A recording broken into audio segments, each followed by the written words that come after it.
Today on the Morning Edition, a suspended pilot's license, no current medical card, yet still in the air. We'll share the new details emerging in the case of the fatal crash near Cordova. Plus, the FAA has closed multiple rural stations in Alaska. We'll tell you what you need to know and share how it's affecting pilots across the last frontier. And later, the nation's capital is set to put on a world record fireworks display this weekend. We'll show you a bit of what goes into putting on such a show and what those that are responsible for putting it together are saying as the Morning Edition starts. Now, good Friday morning, everyone. Yeah, tomorrow is the big 4th of July, America 250. It's going to be a lot of fun. Unfortunately, rain looks like it's going to be joining the party, but that's okay. A little rain doesn't stop. Yeah. Rain never stopped any Alaskans, I don't think. We are going to see that rain start to move in overnight tonight and then progress throughout tomorrow morning, but it should taper off just a little bit by the time you're having an evening barbecue. So just try to make your 4th of July plans a little bit later in the day. Now, if you're just heading outside right now, plenty of cloud cover is taking over much of South Central with temperatures in the low 50s, even into the mid 40s in areas like Seldovia. Meanwhile, into the interior, plenty of that sunshine. We'll also see an increase in that cloud cover in Fairbanks with partly sunny skies throughout your day today. But for today, expect that rain by the afternoon into areas like Anchorage and most of South Central in general. We're mostly going to see that rain arrive right around dinner time, so between about 8 p.m. and later, that's whenever you can expect more of that rain. We'll see some of those thunderstorms rolling into the interior and for Fairbanks today. Yet again, it's just another day in the forecast for the interior. But for areas like Juneau, that's where scattered showers are going to linger for your Friday. And even into Bethel, that's where we're expecting some of that heavier rain. That's the same storm that is eventually going to move into South Central. And we're expecting about ½ an inch of that rainfall. So as I just mentioned, this is that storm that we're watching. This is going to bring widespread showers into Bethel as well as into Dillingham, and that's gradually going to track over the Alaska Peninsula before eventually later this evening reaching into South Central. So you can expect some of those showers to roll into the Mat-Su Valley, even into Anchorage by tonight, and then we'll see more of that storm pushing in overnight and into tomorrow morning. That's going to bring lots of those widespread showers, especially to Seward if you're heading to Seward for 4th of July festivities. So pack a rain jacket, pack some wet weather boots, because we're going to watch more of those showers continue throughout most of the day tomorrow. Now, as we track more of that rain potential, it's really only going to climb as we move into the 4th of July. You'll see that it kind of peaks at very likely into Seward by the late morning into early afternoon. But for today, for the rest of your Friday, expect temperatures in the low 60s across most of South Central. We'll see temperatures again in the 70s across the interior with that thunderstorm potential very likely. Then we're actually going to start to see a warm up into areas like Southeast for the next few days, and same with Anchorage, but I'll have much more details on everything you can expect in the next coming days coming up soon. A pilot's license suspended before his fatal plane crash. On Thursday, the NTSB released the preliminary report on the plane crash near Cordova. And now, as Rebecca Palsher reports, our investigative team is also learning more about the pilot and his previous run-ins with the law. Mike Grimes had a suspended pilot's license and no current medical certificate.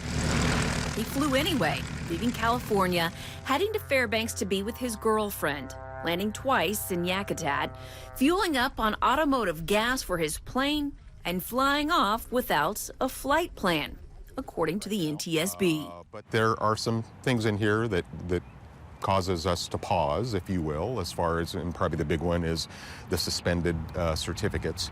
In order to use a pilot's license, whether it's a private license or commercial or any of those, you have to have the license, and you also have to have a medical, a current medical, neither of which, unfortunately, his pilot had.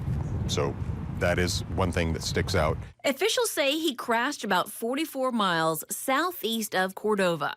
He was reported overdue the evening of June 18th. This is just the preliminary report. More clues are being collected. Fairly good weather in Yakutat at departure, but obviously in Cordova, a completely different situation. But a bigger picture already emerges. Some good news for visitors to New Smyrna Beach. An abandoned sailboat was removed today. The sheriff here in Florida says that was Grimes' abandoned boat. Grimy, who is an environmental terrorist, thinks it's okay to dump your on our beach and then tell the taxpayers of Volusia County, you figure it out. And just a few days before her 30th wedding anniversary to Mike, His wife was told about his death in Alaska. We would hop on the plane and take a family trip for the weekend and go to an event. He would fly friends and family out for lunch and joke that we were going out for a $100 hamburger because the price of fuel. Obviously, the post-crash fire incinerated a majority of the wreckage. Where even more could be revealed about Mike Grimes. Rebecca Palsha, Alaska's news source. The NTSB says the next step in the investigation is to look at what led up to Grimes not having a license.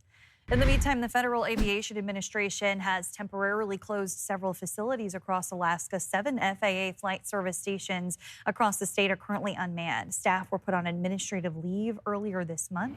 The stations in Utqiagvik, Northway, Deadhorse, Palmer, Talkeetna, Nome, and Kotzebue are all closed right now. The FAA is investigating them for misconduct allegations, according to a released statement. Flight service stations provide pre-flight and in-flight support that includes flight plan management, emergency services, navigation aid, and communication support, which are all still available remotely. These stations also provide forecast updates to the National Weather Service and help maintain weather cameras.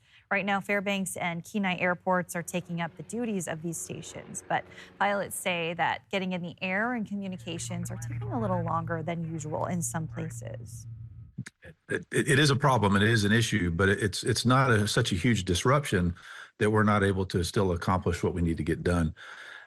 We do rely on that local input and that local knowledge when those flight service specialists are in those remote locations. Members of the Alaska Congressional Delegation said that they are also working with the FAA on the closures, and you can find what they said on our website. Thursday in court, an Anchorage jury awarded just under $7.5 million in damages in a wrongful death lawsuit tied to a 2021 heli-skiing crash. The crash happened near the Knik Glacier and killed Czech billionaire Peter Kellner and 4 others.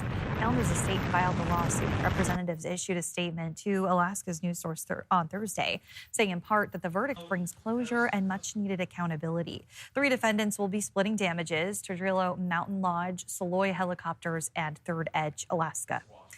The U.S. Coast Guard is continuing its investigation into a helicopter crash on Harbor Mountain near Sitka. The Coast Guard aircraft went down June 22nd during a training flight on the south side of the mountain. 4 crew members were treated for minor injuries at Mount Edgecombe Medical Center and released the same day. The Coast Guard says the crash damaged several trees but did not damage nearby trails or road systems. Investigators haven't released a cause. Recovery crews are now preparing to remove the wreckage from what officials call a hazardous site still closed to the public. A salvage plan is expected to begin in the coming week, led by the Alaska Army National Guard's downed aircraft recovery team.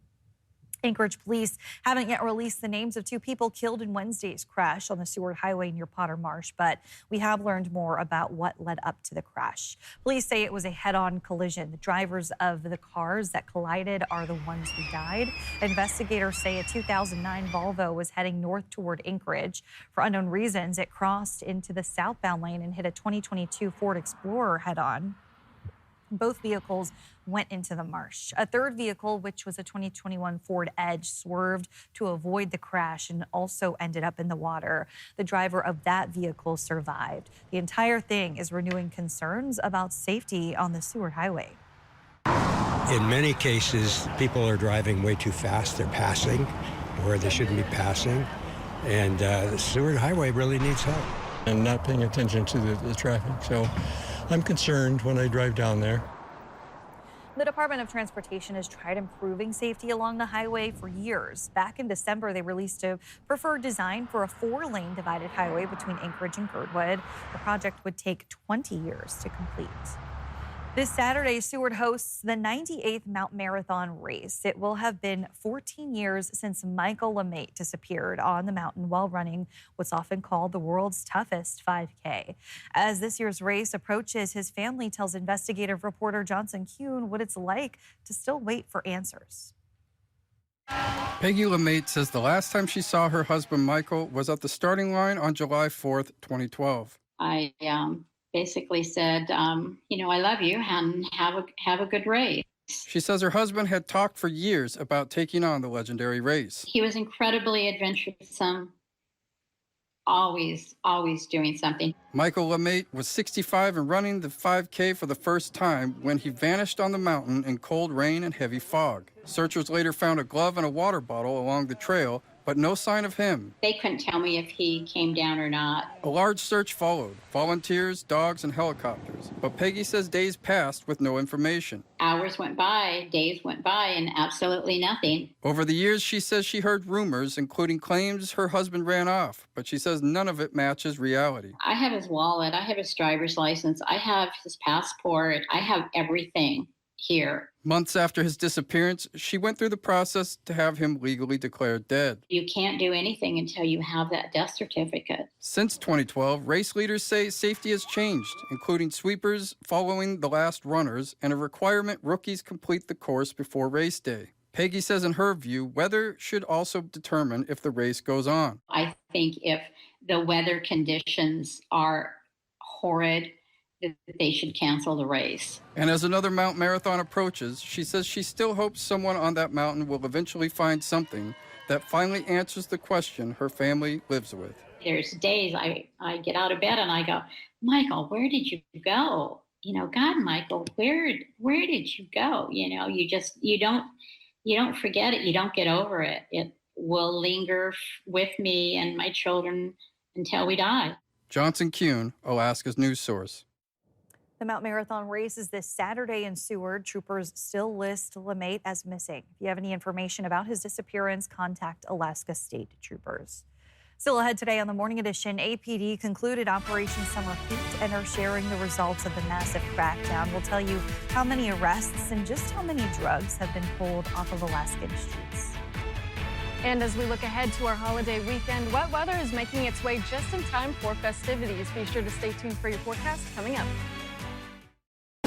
Welcome back in. 15 minutes past the hour on this Friday. If you look closely on the left-hand side of your screen, you'll see a bear just intently waiting for that morning salmon, Bailey. Oh, he's so cute. I can't wait to see what he's doing later, and hopefully he's able to get a salmon. But you know, I know that a lot of people are going out this weekend, especially for 4th of July coming up, especially in Seward. But wanted to give you your 4th of July forecast. You don't have to wait any longer. We are expecting some of those morning showers across Anchorage and most of South Central. However, that rain is going to be a bit prolonged if you live in the coastal areas such as Seward. Temperatures reaching into the low 60s. Even for Fairbanks, that chance of afternoon thunderstorms, but high temperatures reaching into the 70s. Still pretty warm. But for areas like Juneau, you're actually catching a little bit of a break from that rainfall just in time for July 4th. 61 degrees for that high with partly sunny skies. Now, as we look ahead, we are going to see a lot more of that rain moving in overnight tonight, right around 8 p.m., carrying over into the overnight hours, even into tomorrow morning. So expect lots more of that rainfall throughout your Saturday. We're even going to see a little bit of that carry on into Sunday, those chances. But then by next week, we're going to be a lot warmer and a lot drier. That's going to arrive as soon as Sunday. But I wanted to talk about this low pressure system that has moved in from Russia,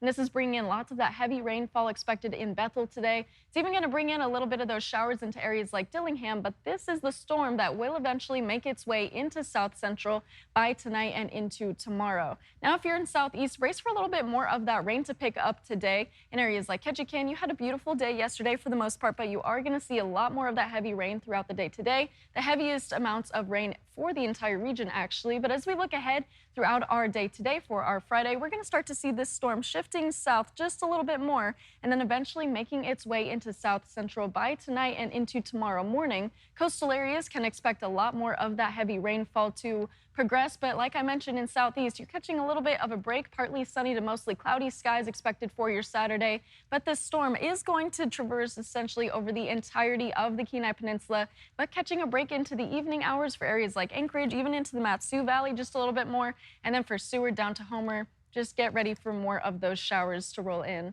With our precipitation tracking throughout the day, we are going to see an increase in that rainfall into the later hours of our day today in Anchorage, but even Fairbanks has a chance to get a little bit of that rain for today, mostly arriving in the form of those thunderstorms. But as we look ahead in terms of our temperatures, we're going to be on the fairly cool side in Anchorage. Yet another day in the low to mid 60s with those showers arriving in the evening.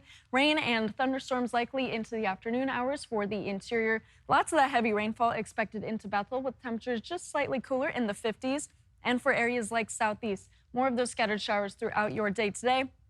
We'll see the heaviest amounts of that rainfall into areas like Ketchikan. But for today, across the entirety of South Central, mostly cloudy to partly cloudy skies during the early parts of your day throughout this morning, early afternoon. But then into the interior, that's where we see an increase in that chance for thunderstorms. Otherwise, expect partly sunny skies throughout your day. Temperatures in the mid to upper 60s, even into the 70s. And for southeast, those light to scattered rain showers are likely from Juneau northward. Much heavier amounts of rain are likely to the south, including Sitka and into Ketchikan, with temperatures in the 50s. So just get ready for a little bit more of that rain, but I'll have a little bit more details on your forecast coming up soon. Anchorage police say a major multi-agency crime suppression sweep led to 127 arrests across the city. The Operation Summer Heat ran from June 24th through June 26th and brought together about 140 law enforcement personnel from local, state, and federal agencies. Authorities say teams focused on violent crime, drugs, outstanding warrants, and retail theft. In addition to the arrests, police say they recovered 6 stolen vehicles and seized 11 guns. And what we see happening year after year is there's about a 2-month time period after we run that operation where there's a different feel in Anchorage, because it has such a huge impact when you're making 127 arrests over a 3-day time period, when you're initiating long-term drug investigations because of this operation, when you're taking this amount of drugs off the street at one particular time, that makes an impact. Officials also report drug seizures, including nearly 3,400 grams of cocaine, nearly 2,400 grams of fentanyl, and more than 14,000 grams of meth. We now have a winner in our Star Spangled Sing-Off contest. Jenny Champion from Hastings, Nebraska is the regional winner, but the overall winner comes from Cedar Rapids, Iowa. Take a listen. Oh, say, can you see by the dawn's early light? That's Lily Schloss, the overall winner, taking home that all-expense-paid trip to Nashville to record her version of the national anthem. A big thank you to all of our Alaska contestants who sent in their videos. Thanks for listening to our podcast. Click subscribe so you can get the latest podcasts from Alaska's news source automatically. And stay up to date with breaking news and in-depth reporting. Available for free 24/7 with the Alaska's news source app.